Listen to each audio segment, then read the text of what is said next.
Бидэнд хөрвүүлэх 2 дасгал өгөгдсөн байна. Эхнийх нь 3 кг-ыг миллиграм руу шилжүүлэх. Энэ нь метрик системд их хургалт юм. Харин энэ нь Америк нэгдсэн улсад хэрэглэгддэг систем юм. Бичлэгээ төр зогсоогоод эдгээр хургалтуудыг хийж үзхийг зөвлөж байна. За эндээс эхлэе.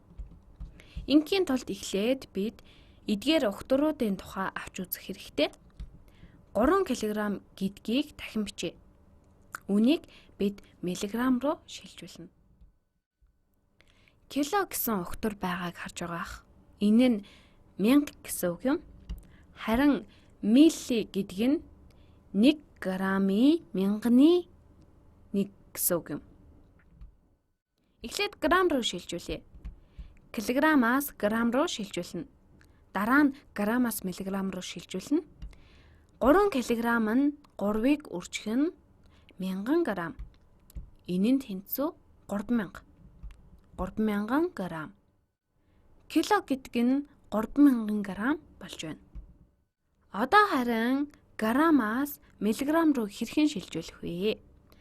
За тэгэхээр 1 миллиграм нь энд бичиж 1 миллиграм нь 1 граммны 1000-тэй тэнцүү. Өөрөөр хэлбэл 1 грамм нь 1000 миллиграмтай тэнцүү. Чэжээр бодвол 3000 грамм тус бүр нь 1000 миллиграмтай тэнцүү байгаа. Энэ тэнцүү 3000 грамм тус бүр нь 1000 миллиграмтай тэнцүү. Ийнд үржих нь 1000. Энэ нь миллиграм болно. Энэ тэнцүү хэд вэ? 1000 гэдэг нь 1 сая. Иймд 3000 гэдэг нь 3 сая болно. Энэ нь 3 сая миллиграмтай тэнцүү байна. Энэ үржих үйлдэлийг өөрөөр хийвэл 3 тэг, энд бас 3 тэг. 3-ыг 1-ээр үржүүл 3, тэгээд 6 тэг бичнэ. Ингээд 3 сая миллиграм болно. Одоо үүнтэй адилаар хий. Америк нэгдсэн улсад хэрэглэгддэг тооныг унц руу шилжүүлэх хувиргалт хий. Эхлээд тооныг фунт руу шилжүүлнэ. Дараа нь фунтээ унц руу шилжүүлнэ. 1 тонн нь 2000 фунттэй тэнцүү. Ийнд 4 тонн тус бүр нь 2000 фунт болох ба 4-ыг үржих нь 2000 фунт. Тэнцүү 8000 фунт болно. 1 фунт хэдэн унцтай тэнцүү вэ? 1 фунт нь 16 унцтай тэнцүү.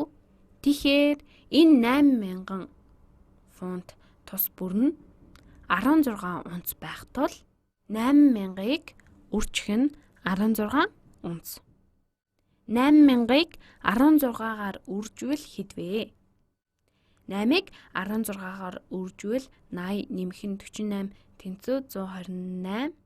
8000-ыг үржүүл 128000 болох юм байна. 4 тонн нь маш их унцтай тэнцүү юм байна.